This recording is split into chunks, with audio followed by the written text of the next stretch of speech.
기도하겠습니다.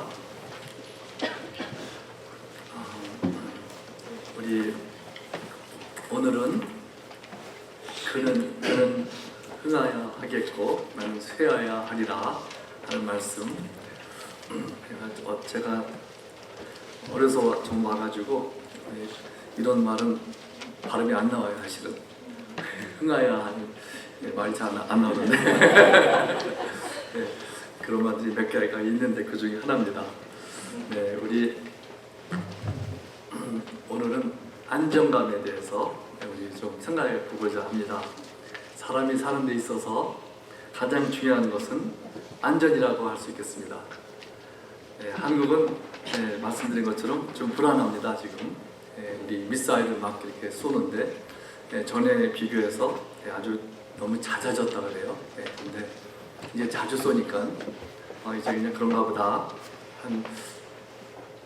한 4년 전에 우리 아들이 그 이사 갔을 때, 한국에 갔을 때 미사일 쐈다고 해서 막 야단했는데 지금은 이제 뭐 종종 하니까 뭐 이렇게 야단하는 일도 없습니다.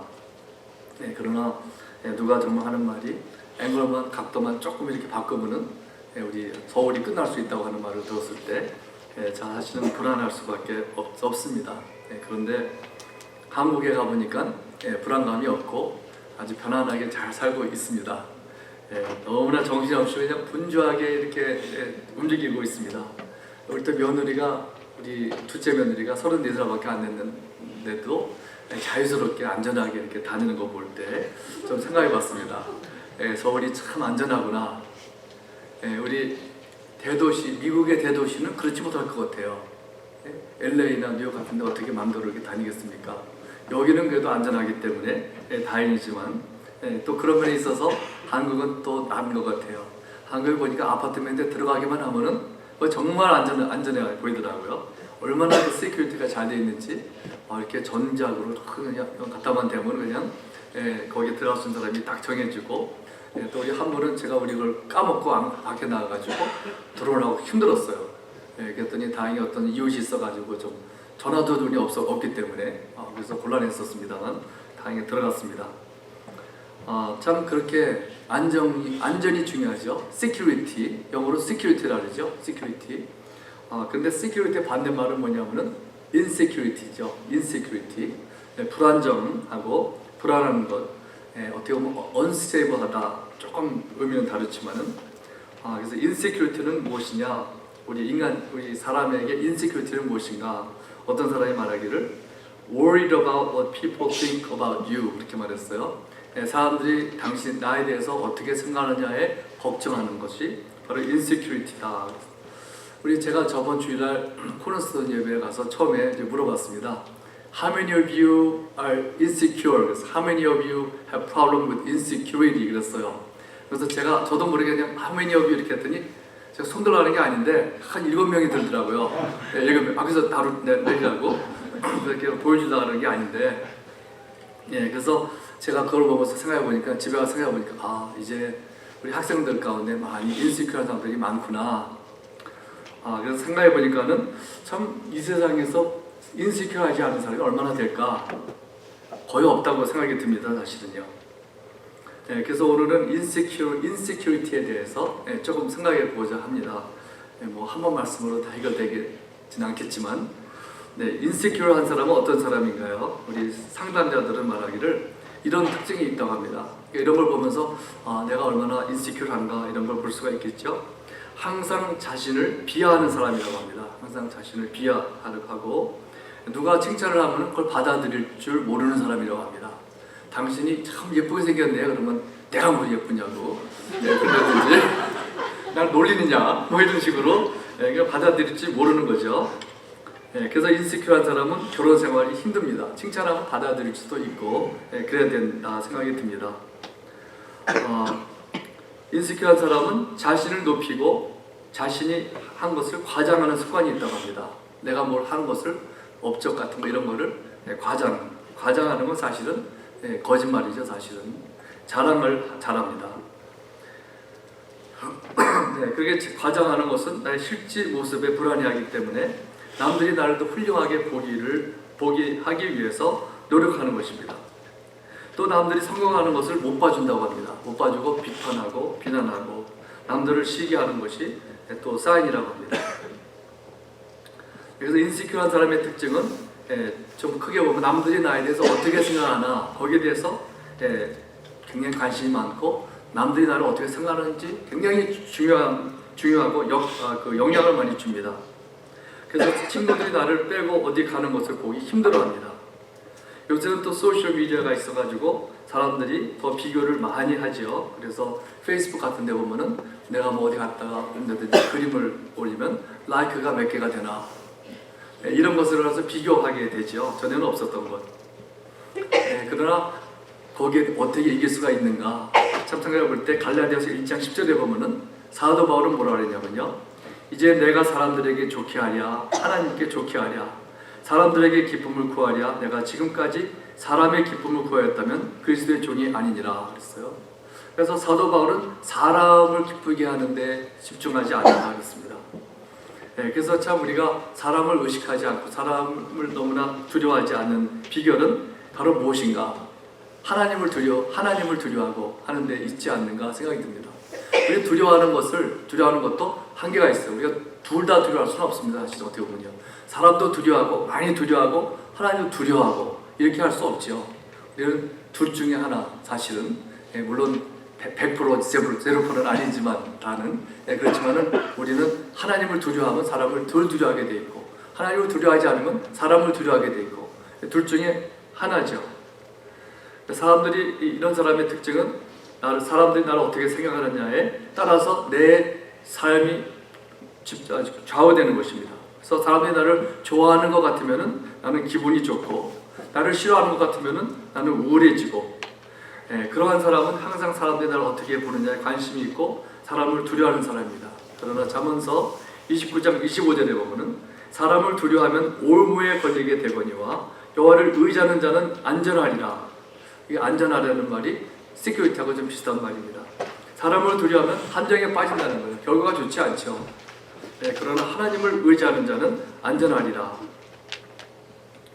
레슬리 루디라고 하는 분이 있어요. 근데 그가 자기가 어렸을 때 12살 때 얘기를 하는데 굉장히 수줍어하고 부끄러워하고 자기 친구들 주위 애들한테서 놀림을 많이 받았다고 합니다. 그래서 그 아이는 학교 버스 타고 가는 것이 제일 곤욕이 돼요.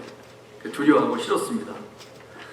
그의 옷차림과 그 머리 스타일이 다른 애들과 달랐고 다른 아이들이 자기를 조롱하였고 놀렸다고 합니다.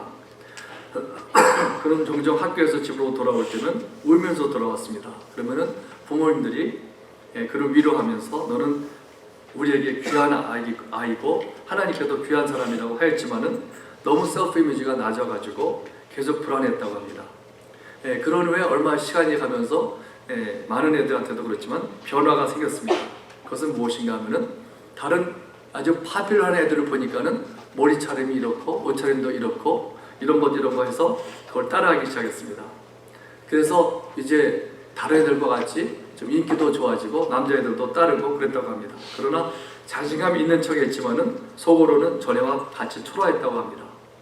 밖에서 볼 때는 그렇게 보였을지 모르지만은 그는 카메라뿐이었고 속으로는 불안하기는 전과 마찬가지였습니다. 남자아이들에게 인기가 아무리 좋아져도 속으로는 항상 열등감에 시달렸습니다. 마켓에 가면은 그 잡지를 보면은 그 마을들만 보면은 내 모습이 얼마나 거기에 못 미치는지 알 수 있었다고 합니다.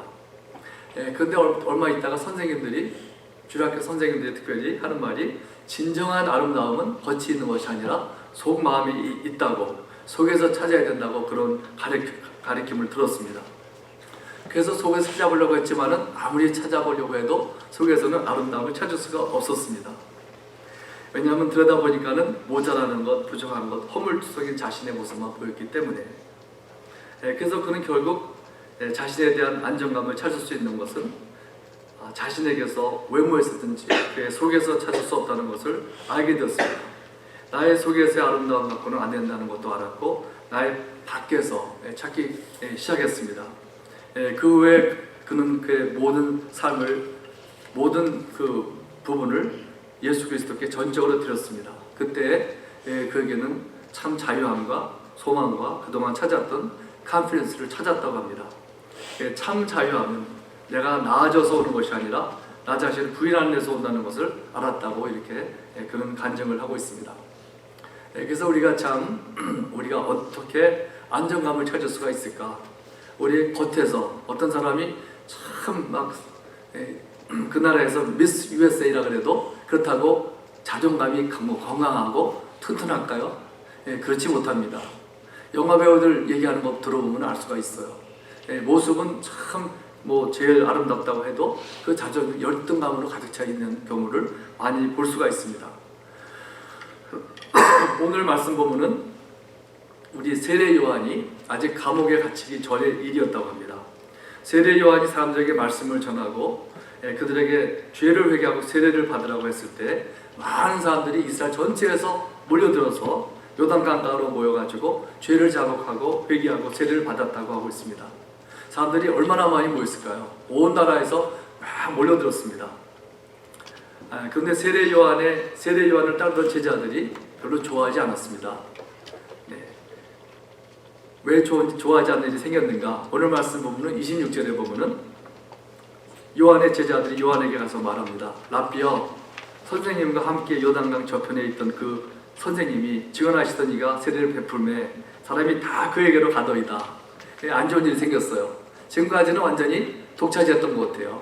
세례 요한이 하나님께서 보내신 사람, 선지자가 돼가지고 외쳤을 때 사람들이 다 얼마나 모인지 모르지만 몇천 명, 몇만 명이 모였을 것입니다. 근데 예수라는 사람이 오는데 사람들이 글로 다 가는 거예요. 만약에 10,000명이 모였었는데 1,000명으로 줄었어요. 그때 어떨까요? 이 제자들이 마음이 아팠습니다. 그래서 스승 요한에게 가가지고 이제 얘기한 것입니다. 이럴 수가 있습니까? 이런 사람들은 누가 하는 말이 당파를 치는 기질이 있는 사람이라고 합니다. 그런 거 싫어하는 사람, 남들이 잘 되는 것을 싫어합니다. 우리한테 모여야 할 사람들인데, 우리 사람들인데 다른 사람한테 가기 때문에 못마땅했습니다. 사도 바울은 그런 경우에 어떠했는가요? 빌립보서 1장 14절부터 보면은 사도 바울이 감옥에 갇혀 있어요. 그런데 거기 보면 그 사도 바울이 갇힘으로 인하여서 사람들이 복음을 더 담대하게 전한다 그랬어요. 그래서 거기 보면 사도 바울은 뭐라 하냐면 어떤 사람들은 복음을 전하는데 착한 마음으로, 어떤 사람들은 투기와 분쟁으로 전하지만은 18절에 보면은 그런 말하기를 그는 어떤 마음으로 글쓰를 전하든지 착한 마음으로든지 안 좋은 마음이라든지 그들이 전파하는 것은 그리스도니 나는 기뻐하고 또 기뻐하리라 그랬어요. 나는 기뻐하고 또 기뻐하리라.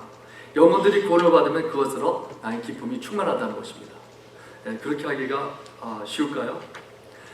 우리 똑같은 장면이 오늘 말씀에 있는데 세례 요한도 꼭 그런 말씀을 해요. 제자들이 그렇게 말했을 때 세례 요한은 어떻게 대답을 합니까? 28절을 보면은 이렇게 말합니다. 내가 말한 바 나는 그리스도가 아니요 그의 앞에 보내심을 받은 자라고 하는 것을 증언할 자는 너희니라. 나는 내가 말했듯이 그리스도가 아니다. 그리스도는 메시아 되는 거죠. 온 이스라엘이 메시아를 기다리는데 나는 그가 아니다. 나는 그에 앞서서 보냄을 받은 길을 닦는 사람이다. 이렇게 말하는 것입니다. 그거를 전할 자가 너희들인데 이런 말이죠.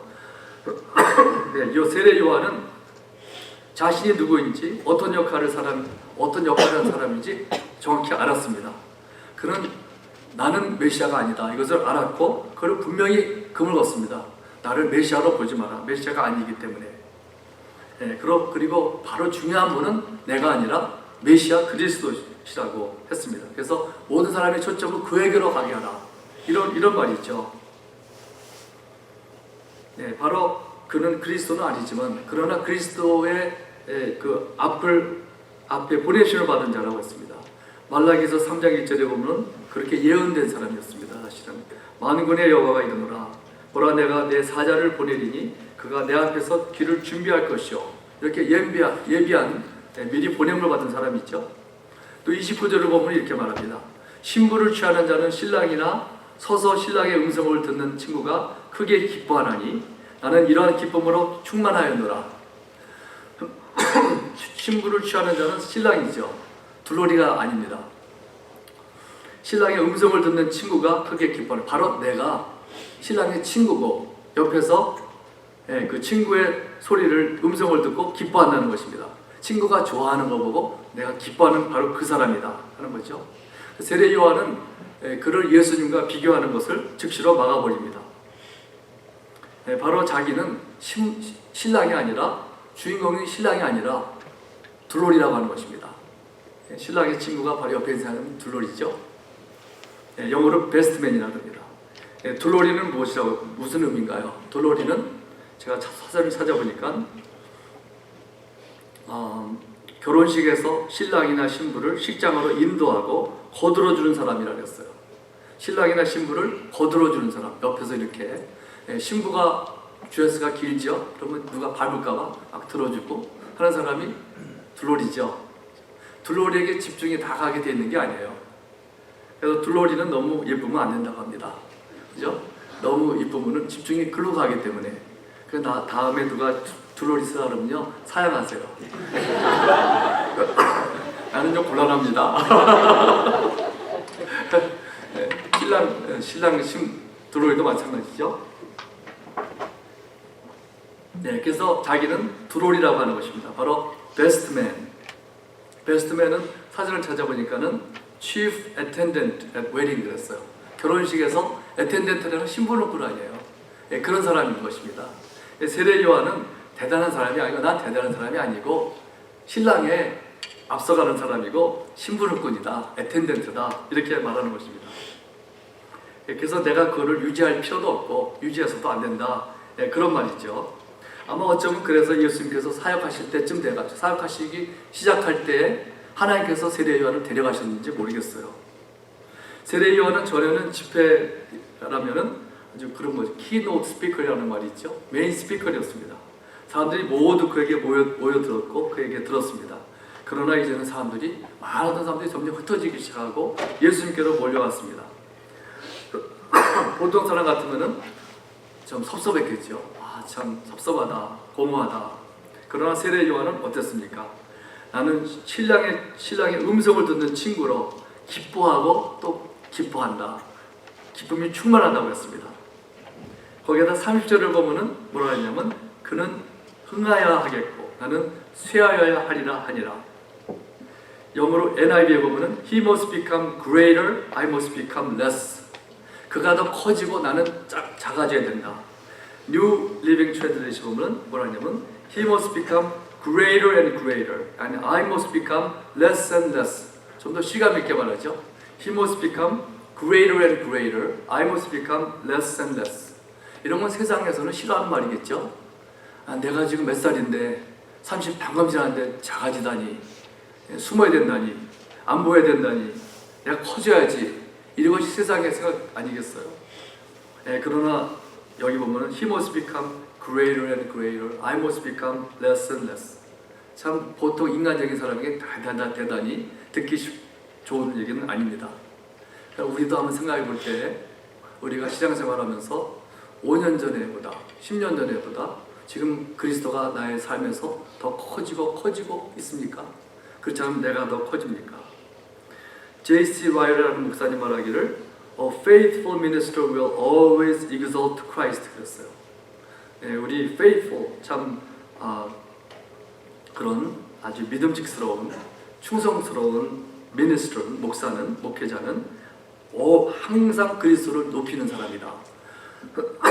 바로 우리의 신앙생활이 바로 그렇게 돼야 됩니다. 우리가 그리스도가 더 커지고 더 영향을 많이 끼치시고 더 매달리고 우리는 작아지고, 그것이 나쁜 것 같지만은 그 결과 세례 요한은 어떻게 됐습니까? 기쁨이 충만하다고 했어요. 그게 바로 우리가 있을 올바른 자리가 아니겠는가 생각이 듭니다.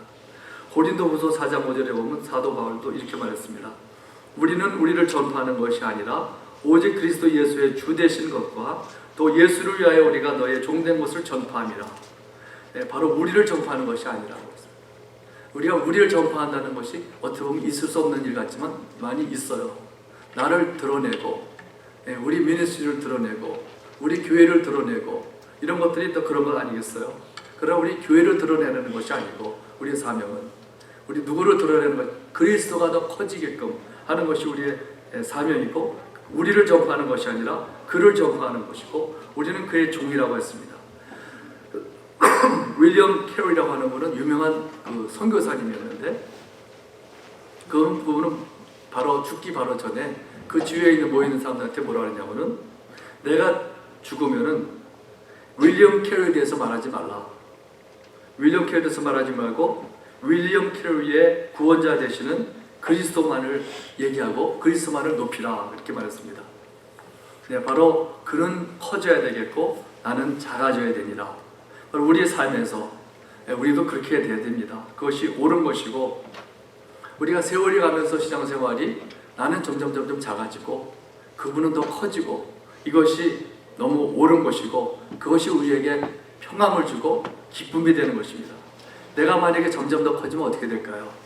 내가 점점 더 커진다는 것은 노력하면은 내 중심이 되고 내가 내 이기적인 사람이 되고 내가 더 커지려고 하면은 나 자신을 자랑하는 사람이 됩니다. 그러면 행복할까요? 행복하지 않습니다. 다른 사람에게 덕이 될까요? 그렇지 않습니다. 참 기쁨이 올까요? 미안하지만 이기적인 사람은 내가 더 커지고자 하는 사람은 참 그 기쁨이 없습니다. 그러나 세례 요한을 보세요. 점점 더 시간이 가면서 나는 작아지고 그리스도가 커지는 사람이었습니다. 그 결과 29절에 보면 뭐라 했냐면 그는 신랑의 음성을 듣는 친구이며 크게 기뻐한다 그랬고 기쁨이 충만하다 그랬습니다. 그러고 보니까 사도 바울 말한 거랑 똑같아요. 기쁘고 크게 기뻐한다고 하는 것처럼 세례 요한도 크게 기뻐하고 기쁨이 충만하다고 했습니다. 그래서 세례 요한은 자신을 아는 사람이었습니다. 내가 누구인지를 알았기 때문에 자 우리 성경에 있는 사람들 것처럼 정말 안정감이 있는 사람들이 누가 있을까요? 세례 요한은 안정감이 있었던 사람일 것이 분명하고 그건 내가 어떻게 알았어? 그럴 수가 있을까? 여기서 볼 때 그가 자기 누구인지를 알았고 자기의 그 존재감이 어디서 오는지를 알았습니다. 그 존재감은 내가 커지는 것이 아니라 바로 그리스도와 관계되는 그 위치, 그것으로부터 오는 것이잖아요. 예수님은 신랑이시고 그분이 바로 모든 것의 주인공이 되시고 나는 그의 친구라고 자신을 그는 알았습니다. 자신의 역할도 알았습니다. 주님께서는 주인공이 되시고 모든 것의 중심이 되셔야 되는 것을 알았습니다. 그는 주님의 영광을 조금이라도 빼앗아가지 않았습니다. 아까 레슬리 룰이라고 하는 여자아이는 열등감으로 시달렸습니다. 처음에는 그 외모를 아름답게 해서 자신감을 얻어보려고 했습니다. 물론 우리는 외모도 저저 중요하지 않다는 건 아닙니다. 우리의 그 존재감이 어디서 오나 우리 어린아이들이 많이 이렇게 열등감으로 시달리는 경우도 많이 있죠. 특별히 사춘기가 되면은 참 예민하고 민감해집니다. 그래서 수줍어하는 경우도 많고 참 그런 경우 혼자서 있기를 좋아하고 그렇죠. 우리의 그 모양도 사실은 어디서 오느냐? 하나님 어디서 자신감, 자존감이 오느냐 하면은 바로 하나님께서 우리를 하나님의 형상대로 만들어 주셨습니다. 우리 사람만이 우리 짐승은 아무리 개라도 비교가 안 됩니다. 어저께 우리 식사하면서 어떤 분이 하시는 말씀이 어떤 개가 눈이 나빠져가지고 수술을 했는데 7,000불이 들었대요. 그래서 우리 때는 그런 건 들어보지 못하던 얘기다. 전 지금도 억울해하지는 못합니다. 어떻게 개를 갖다가 7,000불을 들여가지고 우리 사람이 눈이 나쁠 때 7,000불 들여가지고 수술하는 경우가 드문데 개를 7,000불을 드릴 수가 있을까? 좀 사치가 아닌가 생각이 들죠. 그러나 사실은 사람하고 개하고 어떻게 비교가 되겠습니까? 우리 하나님께서는 우리 여러분 한 분 한 분을 저를 아주 유니크하게 만드신 거 사실이잖아요. 하나님의 형상대로 나는 한국 사람으로 아시안으로 만들어져서 백인하고 닮지는 않았습니다. 그러나 우리는 한 사람 한 사람 하나님의 뜻이 계셔서 아주 유니크하게 어디다 집어넣으시고 거기서 태어나게 하시고 이렇게 자라게 하신 거잖아요. 이게 왜 귀한가 하면은 특별히 누가 볼 때 잘나서가 아니라 하나님께서 형상으로 나를 그렇게 만드셨기 때문에 하나님의 작품이고 하나님의 계획대로 만들어졌기 때문입니다. 그러나 우리는 나의 외모에서 참 깊은 시큐리티는 찾지 못합니다. 레슬리라는 여자는 그의 마음속에서 아름다움을 찾으려 했습니다. 그러나 거기에서도 한계를 느꼈습니다. 참 아름다움을 찾지 못했습니다. 허물과 실망이었기 때문에. 사실 우리 자신을 너무 들여다보면 그렇게 아름다운 것만 보이지 않잖아요. 성경은 우리 자신에게서 아름다움, 우리 스스로에게서는 아름다움을 찾을 수 없다고 합니다. 시편 14편 3절에 보면은 여호와께서 하늘에서 인생을 굽어 살피사 지각이 있어 하나님을 찾는 자가 있는가 보려 하신즉 다 치우쳐 함께 더러운 자가 되고 선을 행하는 자가 없으니 하나도 없도다 그랬어요. 우리의 아름다움은 사실 우리에게서 오는 것이 아닙니다. 우리에게서 오는 것이 아니라 바로 그리스도께서부터 오는 거예요. 네, 그래서 스스로 선하신 분은, 스스로 오르신 분은 우리에게서는 없고 예수 그리스도밖에는 없습니다. 찰스 스펄전 목사님은 이렇게 말했어요. If a soul has any beauty, it is because Christ has endowed the soul with His own. 네, 그래서 무슨 말인가 하면 우리의 마음이 아름다움이 있다면은 그것은 그리스도께서 비춰주신 거기 때문에 있는 것이고 우리 스스로는 우리 자신에게서는 우리는 삐뚤어진 것밖에 더러운 것밖에 없다 그랬습니다. There is no beauty in any of us but what our Lord has worked in us. 똑같은 말이죠. 우리 자신에게서는 아름다움이 없다. 그래서 우리의 인세큐리티를 이기는 길은 나의 외모의 아름다움에서 오는 것도 한계가 있습니다. 그걸 완전히 무시할 수는 없죠. 네, 그러나 한계가 분명히 있습니다. 또 나의 속의 깨끗함에서도 오는 것도 한계가 있습니다. 나의 외모를 보아도 나의 속을 보아도 나의 스스로에게는 선한 것이나 아름다운 것은 존재하지 않습니다. 우리의 선함과 우리의 의는 오직 그와의 관계에서 오는 것입니다. 그래서 우리의 그 올바른 자존감은 바로 그분에게서 오는 것입니다. 그분만이 아름다우십니다. 우리 아름다움은 오직 그에게서만 옵니다. 나는 그의 형상대로 만들어졌습니다. 그가 나를 위해서 죽으시고 살아나셨습니다. 그는 나를 그의 딸로 삼아주셨습니다. 관계에서 우리가 우리의 자존감을 얻는 것입니다. 우리의 아름다움은 모두 그에게서 오는 것이고 그러므로 우리는 그가 커지시고 우리는 작아질 때 우리의 인세큐리티 문제가 뿌리부터 해결이 되는 것입니다. 그래서 우리는 사람을 두려워하지 않는 방법, 하나님을 두려워하는 것이고 우리는 무엇보다도 우리를 어떻게 볼 것인가 정확한 것은 하나님께서 나를 보시는 눈으로 보면 그게 정확한 것이고 그게 진리이죠. 네, 우리는 다른 데서 찾는 것은 한계가 있습니다. 나는 주님과의 관계에서 오는 거예요. 주님께서 나를 그 형상대로 만들어 주셨고 하나님의 자녀로 삼아 주셨고 세례 요한과 같이 나는 하나님의 일꾼으로 이렇게 택함을 받았다 하는 것입니다. 우리도 거기서 자존감이 생겨. 우리가 열등감으로 시달리지 않는 사람이 누가 있을까요? 다 있죠. 어른이라고 없습니까? 나이가 60이 지났다고 없을까요? 그렇지 않습니다. 우리 목회자는 자존감 이제 튼튼하기가 더 힘든 면이 있는 것 같아요. 왜 그러냐면은 나는 목사가 되면은 모든 것을 잘해야 되고 말씀도 다 알아야 되고 뭐 이런 여러 가지 기대감이 있잖아요. 힘듭니다. 그럼 어디서 올까요? 바로 세례 요한과 같이 하나님의 관계에서 옵니다. 그럼 저 같은 경우도 어디서 올까요? 그것은 하나님께서 나를 목사로 인정해 주시기 때문에 불러주시기 때문에 사람들을 의식하지 않고 하나님께서 나를 인정하는 것 그것뿐이 없습니다. 그럴 때 나는 참 자존감이 있고 열등감 이런 것을 이기고 인세큐리티를 이길 수 있는 것입니다. 그러므로 우리는 우리의 진짜 인세큐리티를 이기는 길은 바로 우리에게서 오는 것이 아니라 하나님에게서 오는 것이고 하나님과의 관계에서 오는 것입니다. 하나님의 자녀로서 그보다 더 든든한 것은 없지요. 네, 우리 다 같이 기도하겠습니다. 하나님 감사합니다. 이 세상에 많은 어린이들이 또 어른들도 인세큐리티 문제로 얼마나 수요를 많이 합니까? 하나님 주님 그러나 우리의 자존감은 우리의 주님 참으로 우리는 바로 하나님과의 관계에서 온다는 것을 알게 해주시옵소서. 우리의 속사람이나 우리의 외모에서 오는 것이 아니라 우리의 무슨 가진 것이나 우리의 행위에서 오는 것이 아니라 오직 주님과의 관계에서 온다는 것을 하나님의 자녀가 돼서 아들이 되고 딸이 되고 하나님의 종이 되고 일꾼이 되어서 온다는 것을 알게 해 주시옵소서. 예수님 이름으로 기도드립니다. 아멘.